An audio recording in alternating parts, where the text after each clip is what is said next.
माता दी। माता जी के भक्तों को मेरा प्रणाम। आप सभी का मेरे चैनल वैष्णवी की भक्ति में स्वागत है।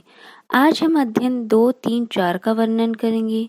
माता जी के पाठ व अन्य सभी देवताओं की व्रत कथाओं को सुनने के लिए मेरे चैनल को सब्सक्राइब कीजिएगा, वीडियो को लाइक एंड शेयर कीजिएगा और कमेंट बॉक्स में जय माता दी लिखिएगा।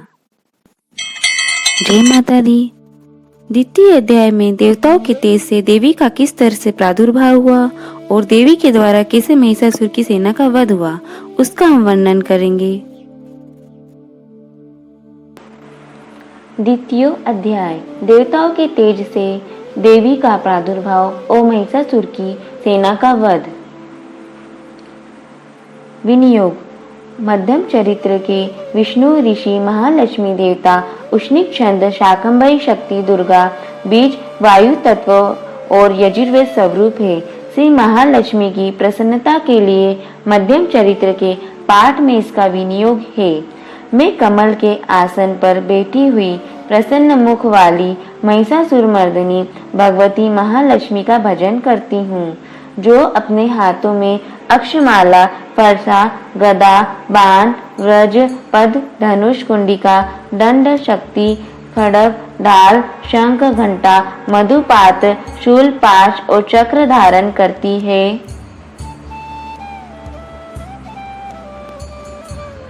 ऋषि कहते हैं, पूर्व काल में देवताओं और असुरों में पूरे 100 वर्षों तक घोर संग्राम हुआ था।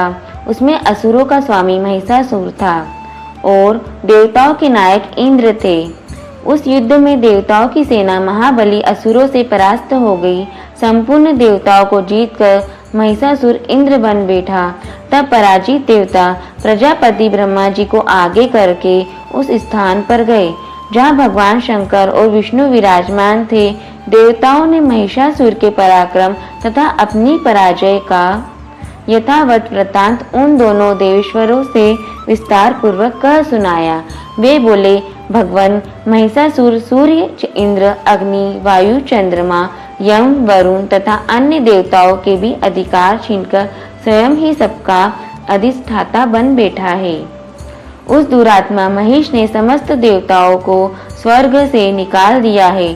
अब वे मनुष्यों की भांति पृथ्वी पर विचरते हैं। दैत्यों की यह सारी करतूत हमने आप लोगों से कह सुनाई। अब हम आपकी ही शरण में आए हैं। उसके वध का कोई उपाय सोचिए। इस प्रकार देवताओं के वचन सुनकर भगवान विष्णु और शिव ने दैत्यों पर बड़ा क्रोध किया। उनकी भौहें तन गई और मुंह टेढ़ा हो गया। तब अत्यंत कोप में भरे हुए चक्रपाणी श्री विष्णु के मुख से एक महान तेज प्रकट हुआ। इसी प्रकार ब्रह्मा, शंकर तथा इंद्र आदि अन्य देवताओं के शरीर से भी बड़ा भारी तेज निकला। वह सब मिलकर एक हो गया। महान तेज का वह पुंज जाजलमान पर्वत सा जान पड़ा। देवताओं ने देखा, वहां उसकी ज्वालाएं संपूर्ण दिशाओं में व्याप्त हो रही थी।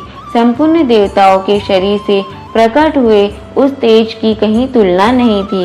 एकत्रित होने पर वह एक नारी के रूप में परिणित हुआ और अपने प्रकाश से तीनों लोकों में व्याप्त जान पड़ा।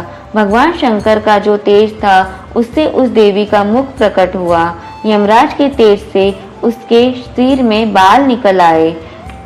श्री विष्णु भगवान के तेज से उसकी भुजाएं उत्पन्न हुई। चंद्रमा के तेज से दोनों स्तनों का और इंद्र के तेज से मध्य भाग कटी प्रदेश का प्रादुर्भाव हुआ। वरुण के तेज से जंघा और पिंडली तथा पृथ्वी के तेज से नितंब भाग प्रकट हुआ। ब्रह्मा के तेज से दोनों चरण और सूर्य के तेज से उसकी अंगुलियां हुई। वसुओं के तेज से हाथों की अंगुलियां और कुबेर के तेज से नासिका प्रकट हुई।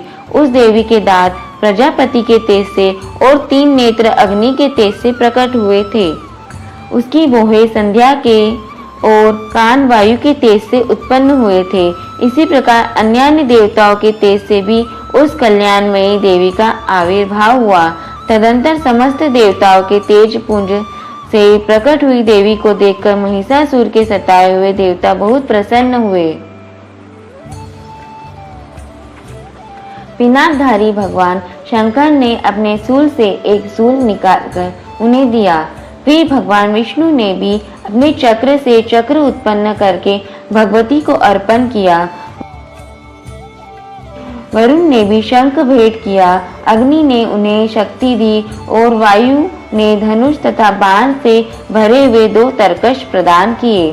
सहस्त्र नेत्र वाले देवराज इंद्र ने अपने व्रज से व्रज उत्पन्न करके दिया और ऐरावत हाथी से उतारकर 1 घंटा भी प्रदान किया।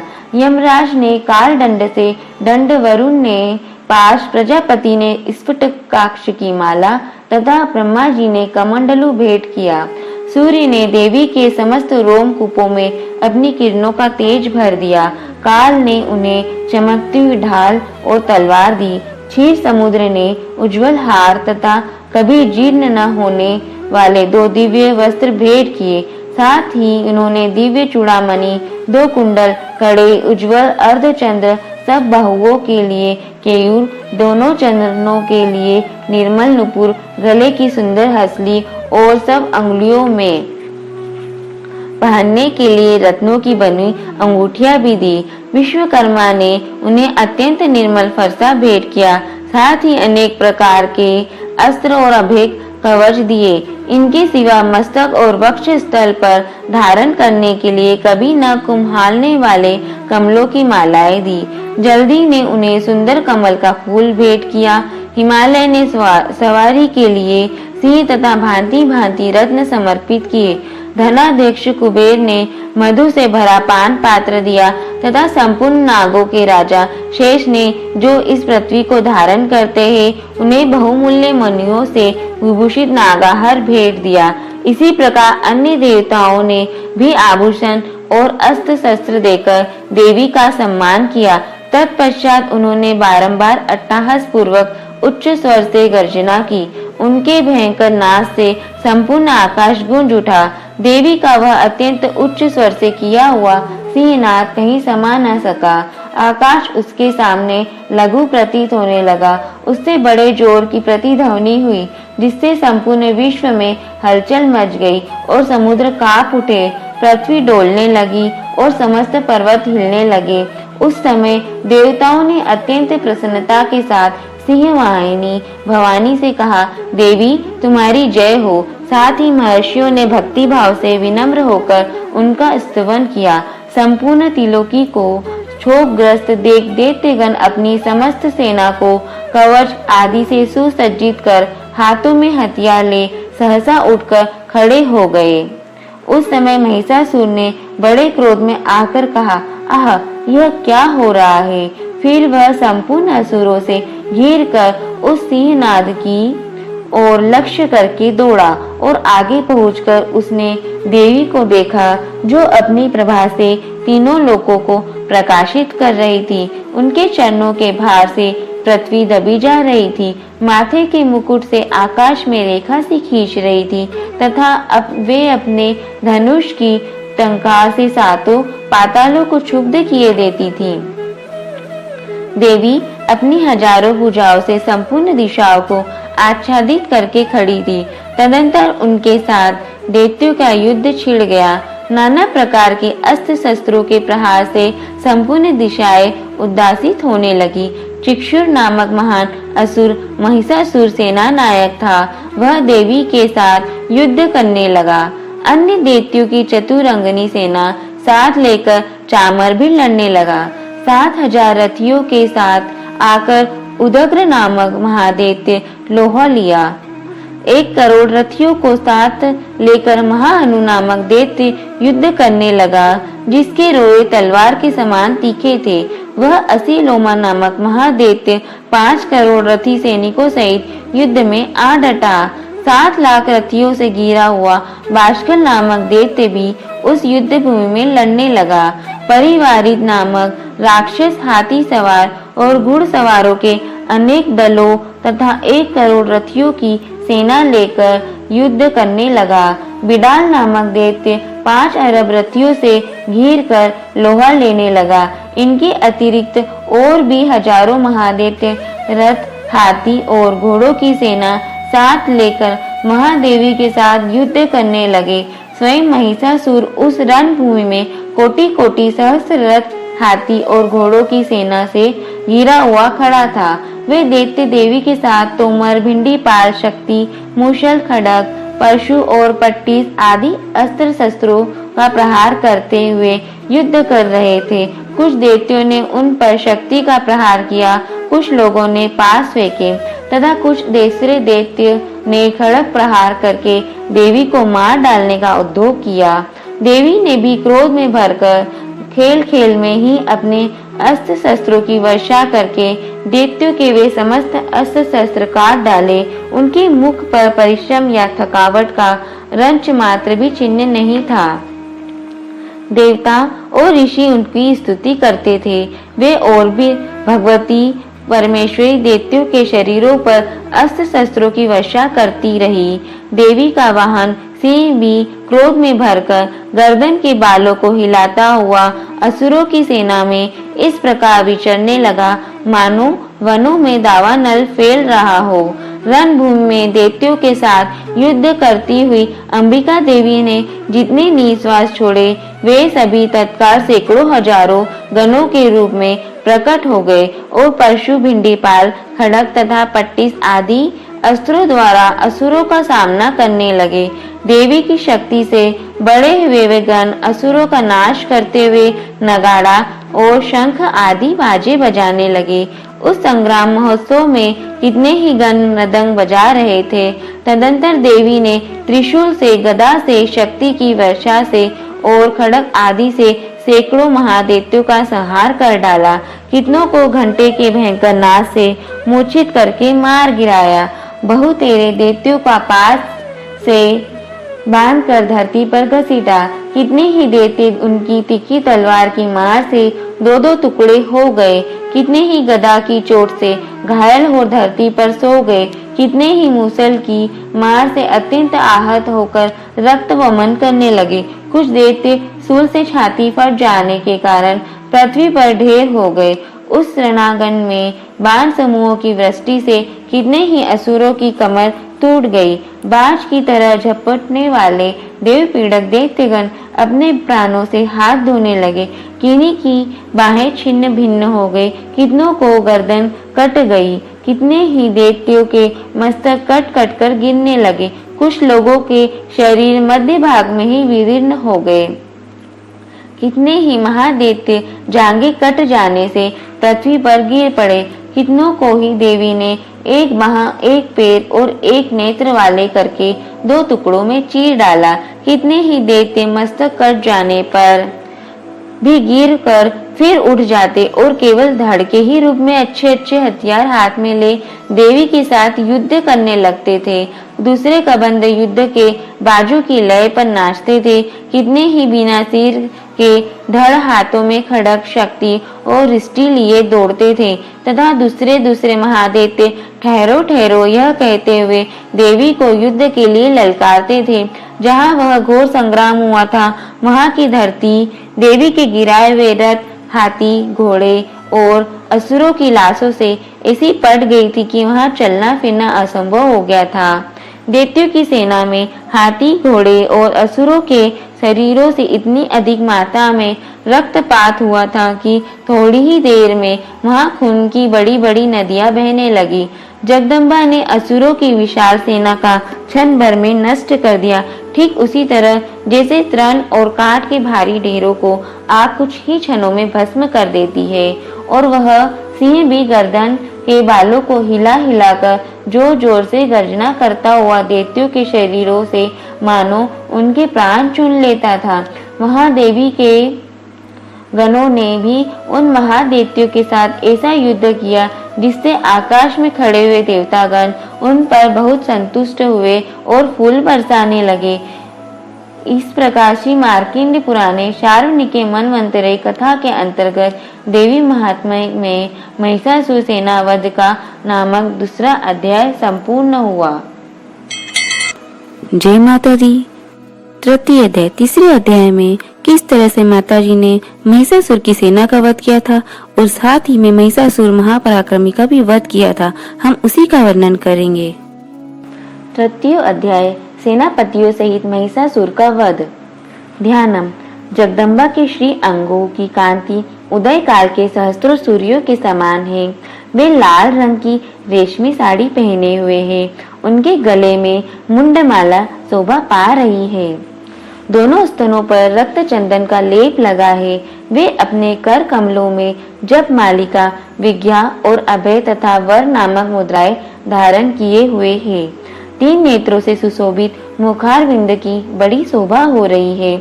उनके मस्तक पर चंद्रमा के साथ ही रत्नमय मुकुट बंधा है तथा वे कमल के आसन पर विराजमान है। ऐसी देवी का मैं भक्ति पूर्वक प्रणाम करता हूँ। ऋषि उवाच। ऋषि कहते हैं, दैत्यों की सेना को इस प्रकार तहस नहस होते देख महादैत्य सेनापति चिक्षुर क्रोध में भरकर अंबिका देवी से युद्ध करने के लिए आगे बढ़ा। वह असुर रणभूमि में देवी के ऊपर इस प्रकार बाणों की वर्षा करने लगा जैसे बादल मेरुगिरी के शिखर पर पानी की धार बरसा रहा हो।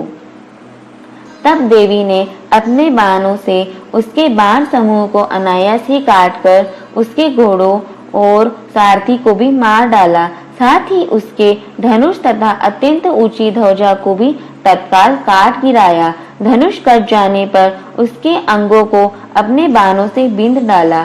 धनुष, रथ, घोड़े और सारथी के नष्ट हो जाने पर वह असुर ढाल और तलवार लेकर देवी की ओर दौड़ा। उसने तीखी धार वाली तलवार से सिंह के मस्तक पर चोट करके देवी की भी बाईं भुजा में बड़े वेग से प्रहार किया। राजन, देवी की वहां पर पहुंचते ही वह तलवार टूट गई। फिर तो क्रोध से लाल आंखें करके उस राक्षस ने शूल हाथ में लिया और उसे उस महादैत्य ने भगवती भद्रकाली के ऊपर चलाया। वह शूल आकाश से गिरते हुए सूर्यमंडल की भांति अपने तेज से प्रज्वलित हो उठा। उस शूल को अपनी ओर आते देख देवी ने भी शूल का प्रहार किया। उससे राक्षस के शूल के सैकड़ों टुकड़े हो गए। साथ ही महादैत्य चिक्षुर की भी धज्जियां उड़ गई। वह प्राणों से हाथ धो बैठा। महिषासुर के सेनापति उस महापराक्रमी चिक्षुर के मारे जाने पर देवताओं को पीड़ा देने वाला चामर हाथी पर चढ़कर आया। उसने भी देवी के ऊपर शक्ति का प्रहार किया, किंतु जगदम्बा ने उसे अपने हुंकार से ही आहत एवं निष्प्रभ करके तत्काल पृथ्वी पर गिरा दिया। शक्ति टूटकर गिरी हुई देख चामर को बड़ा क्रोध हुआ। अब उसने शूल चलाया, किंतु देवी ने उसे भी अपने बाणों द्वारा काट डाला। इतने में ही देवी का सिंह उछलकर हाथी के मस्तक पर चढ़ बैठा और उस दैत्य के साथ खूब जोर लगाकर बाहु युद्ध करने लगा। वे दोनों लड़ते लड़ते हाथी से पृथ्वी पर आ गए और अत्यंत क्रोध में भरकर एक दूसरे पर बड़े भयंकर प्रहार करते हुए लड़ने लगे। तदनंतर सिंह बड़े वेग से आकाश की ओर उछला और उधर से गिरते समय उसने पंजों की मार से चामर का सिर धड़ से अलग कर दिया। इसी प्रकार उदग्र भी शीला और वृक्ष आदि की मार खाकर रणभूमि में देवी के हाथ से मारा गया तथा कराल भी दांतों, मुक्कों और थप्पड़ों की चोट से धराशायी हो गया। क्रोध में भरी हुई देवी ने गदा की चोट से उद्दत का कचूमर निकाल डाला। भिंडी पाल से वाशकल को तथा बाणों से ताम्र और अंधक को मौत के घाट उतार दिया। 3 नेत्रों वाली परमेश्वरी ने त्रिशूल से उग्राशय उग्रवीर तथा महाहनु नामक दैत्यों को मार डाला। तलवार की चोट से विडाल के मस्तक को धड़ से काट गिराया। दुर्धुर और दुर्मुख इन दोनों को भी अपने बाणों से यमलोक भेज दिया। इस प्रकार अपनी सेना का संहार होता देख महिषासुर भैंसे का रूप धारण करके देवी को गणों को त्रास देना आरंभ किया। किन्हीं को थुथुन से मारकर, किन्हीं के ऊपर खुरों का प्रहार करके, किन्हीं को पूंछ से चोट पहुंचाकर, कुछ को सिंगों से विदीर्ण करके, कुछ गणों को वेग से, किन्हीं को सिंहनाद से, कुछ को चक्कर देकर और कितनों को निश्वास वायु के झोंक से धराशायी कर दिया। इस प्रकार गणों की सेना को गिराकर वह असुर महादेवी के सिंह को मारने के लिए झपटा। इससे जगदम्बा को बड़ा क्रोध हुआ। उधर महापराक्रमी महिषासुर भी क्रोध में भरकर धरती को खुरों से खोदने लगा तथा अपने सींगों से ऊंचे ऊंचे पर्वतों को उठाकर फेंकने और गरजने लगा। उसके वेग से चक्कर देने के कारण पृथ्वी क्षुब्ध होकर फटने लगी। उसकी पूंछ से टकराकर समुद्र सब ओर से धरती को डुबोने लगा। हिलते हुए सींगों के आघात से विदीर्ण होकर बादलों के टुकड़े टुकड़े हो गए।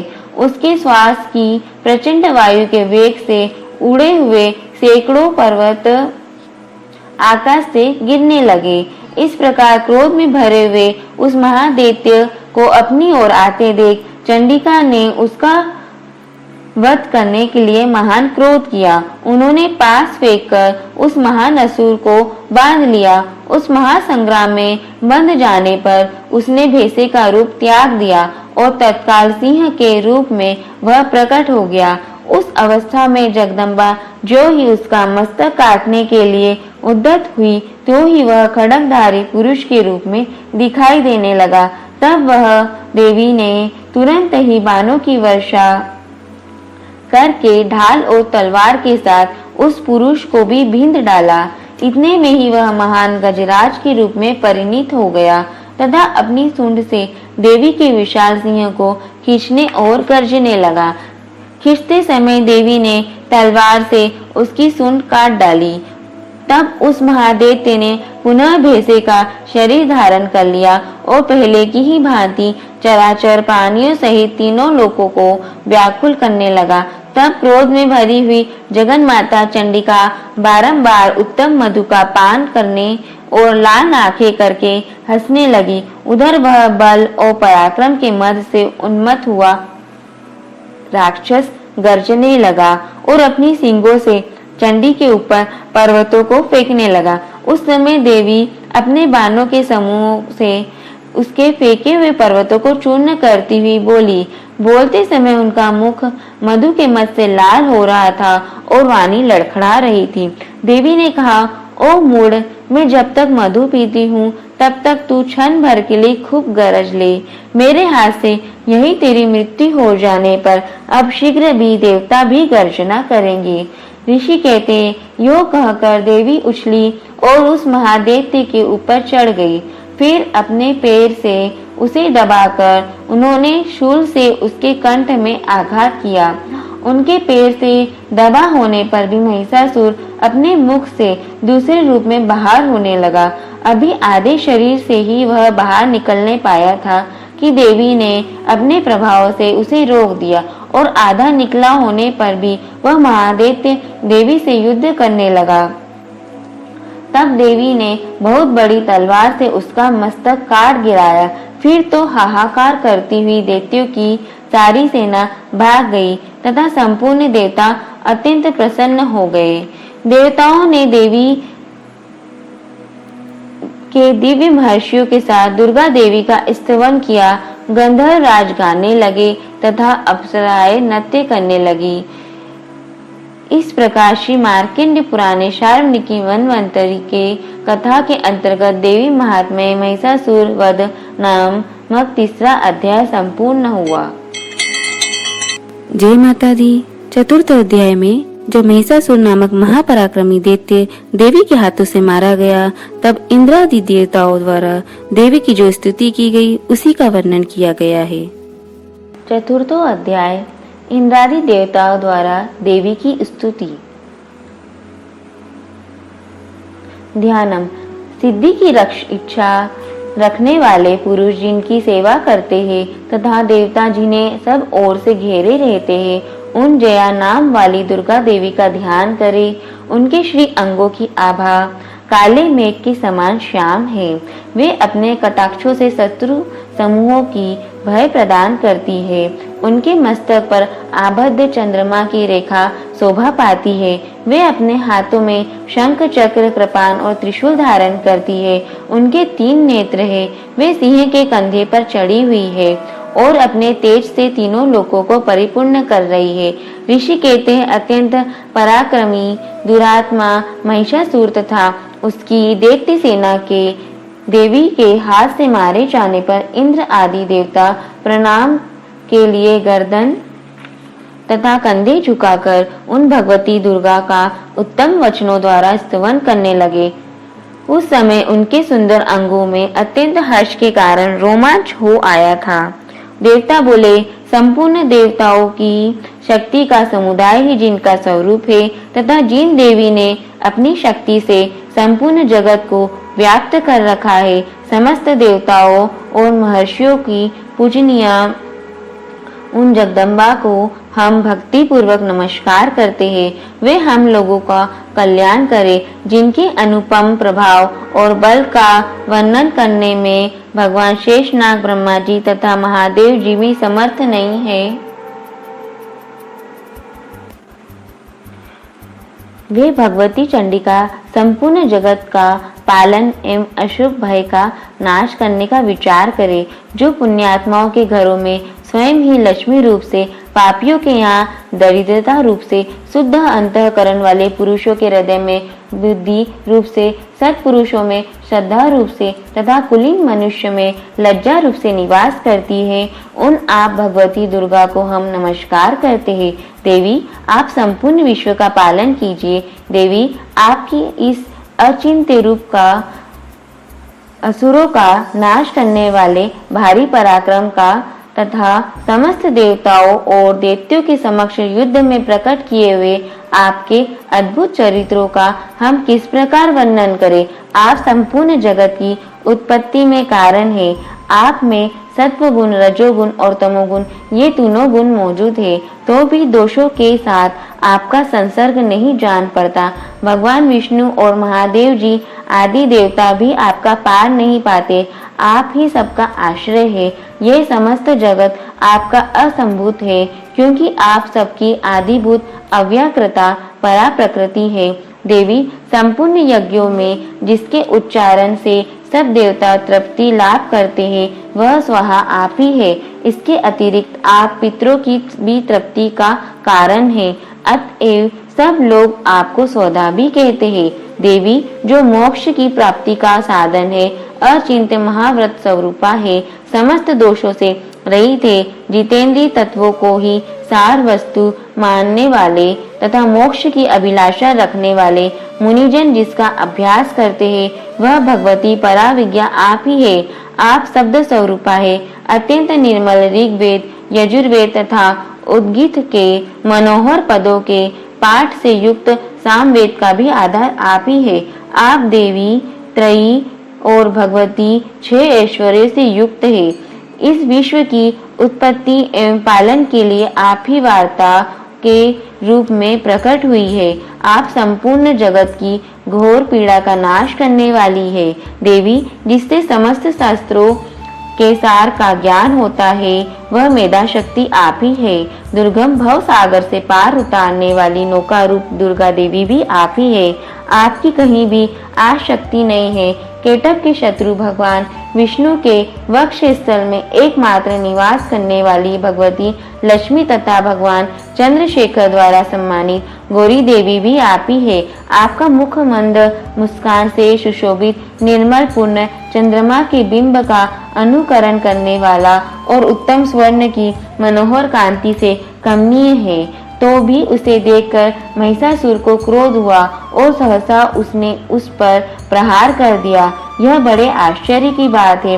देवी, वही मुख जब क्रोध से युक्त होने पर उदय काल के चंद्रमा की भांति लाल और तनी हुई बहों के कारण विकराल हो उठा, तब उसे देखकर जो महिषासुर के प्राण तुरंत नहीं निकल गए, यह उससे भी बढ़कर आश्चर्य की बात है, क्योंकि क्रोध में भरे हुए यमराज को देखकर भला कौन जीवित रह सकता है। देवी, आप प्रसन्न हो। परमात्मा स्वरूपा आपके प्रसन्न होने पर जगत का अभ्युदय होता है और क्रोध में भर जाने पर आप तत्काल ही कितने कुलों का सर्वनाश कर डालती है। यह बात अभी अनुभव में आई है, क्योंकि महिषासुर की यह विशाल सेना क्षण भर में आपके कोप से नष्ट हो गई है। सदा अभ्युदय प्रदान करने वाली आप जिन पर प्रसन्न रहती है, वे ही देश में सम्मानित है। उन्हीं को धन और यश की प्राप्ति होती है। उन्हीं का धर्म कभी शिथिल नहीं होता तथा वे ही अपने हष्ट पुष्ट स्त्री पुत्र और भृत्यों के साथ धन्य माने जाते हैं। देवी, आपकी ही कृपा से पुण्यात्मा पुरुष प्रतिदिन अत्यंत श्रद्धा पूर्वक सदा सब प्रकार के धर्मानुकूल कर्म करता है और उसके प्रभाव से स्वर्ग लोक में जाता है। इसलिए आप तीनों लोकों में निश्चय ही मनोवांछित फल देने वाली है। माँ दुर्गे, आप स्मरण करने पर सब प्राणियों का भय हर लेती है और स्वस्थ पुरुषों द्वारा चिंतन करने पर उन्हें परम कल्याणमयी बुद्धि प्रदान करती है। दुख, दरिद्रता और भय हरने वाली देवी, आपके सिवा दूसरी कौन है जिसका चित्त सबका उपकार करने के लिए सदा ही दरियाद रहता हो। देवी, इन राक्षसों के मारने से संसार को सुख मिले तथा ये राक्षस चिरकाल तक नरक में रहने के लिए भले ही पाप करते रहे हो, इस समय संग्राम में मृत्यु को प्राप्त होकर स्वर्ग लोक में जाए। निश्चय ही यही सोचकर आप शत्रुओं का वध करती है। आप शत्रुओं पर शस्त्र का प्रहार क्यों करती है? समस्त असुरों को दृष्टिपात मात्र से ही भस्म क्यों नहीं कर देती? इसमें एक रहस्य है। ये शत्रु भी हमारे शस्त्रों से पवित्र होकर उत्तम लोकों में जाए, इस प्रकार उनके प्रति भी आपका विचार अत्यंत उत्तम रहता है। खड़ग के तेज पुंज की भयंकर दीप्ति से तथा आपके त्रिशूल के अग्रभाग की घनीभूत प्रभा से चौंधिया कर जो असुरों की आंखें फूट नहीं गई, उसमें कारण यही था कि वे मनोहर रश्मियों से युक्त चंद्रमा के समान आनंद प्रदान करने वाले आपकी इस सुंदर मुख का दर्शन करते थे। देवी, आपका शील दुराचारियों के बुरे बर्ताव को दूर करने वाला है तथा साथ ही यह रूप ऐसा है जो कभी चिंतन में भी नहीं आ सकता और जिसकी कभी दूसरों से तुलना भी नहीं हो सकती तथा आपका बल और पराक्रम तो उन दैत्यों का भी नाश करने वाला है जो कभी देवताओं के पराक्रम को भी नष्ट कर चुके थे। इस प्रकार आपने शत्रुओं पर भी अपनी दया ही प्रकट की है। वरदायिनी देवी, आपकी इस पराक्रम की किसके साथ तुलना हो सकती है तथा शत्रुओं को भय देने वाला एवं अत्यंत मनोहर ऐसा रूप भी आपके सिवा और कहाँ है? हृदय में कृपा, युद्ध में निष्ठुरता, ये दोनों बातें तीनों लोकों के भीतर केवल आप में ही देखी गई है। मातः, आपने शत्रुओं का नाश करके इस समस्त त्रिलोकी की रक्षा की है। उन शत्रुओं को भी युद्ध भूमि में मारकर स्वर्गलोक में पहुंचाया है तथा उन्मत्त दैत्यों से प्राप्त होने वाले हम लोगों को भयों को भी दूर किया है। आपको हमारा नमस्कार है। देवी, आप शूल से हमारी रक्षा करें। अंबिके, आप खड्ग से भी हमारी रक्षा करें तथा घंटा की ध्वनि और धनुष की टंकार से भी हम लोगों की रक्षा करें। चंडिके, पूर्व, पश्चिम और दक्षिण दिशा में आप हमारी रक्षा करें तथा ईश्वरी, अपने त्रिशूल को घुमाकर आप उत्तर दिशा में भी आप हमारी रक्षा करें।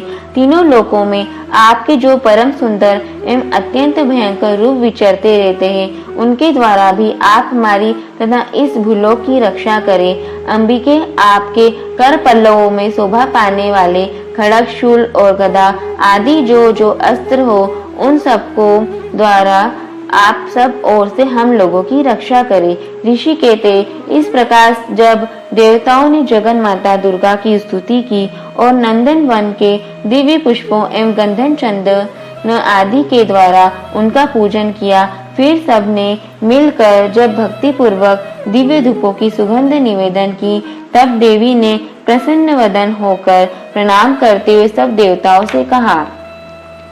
देवी बोली, देवताओं, तुम सब लोग मुझसे जिस वस्तु की अभिलाषा रखते हो उसे मांगो।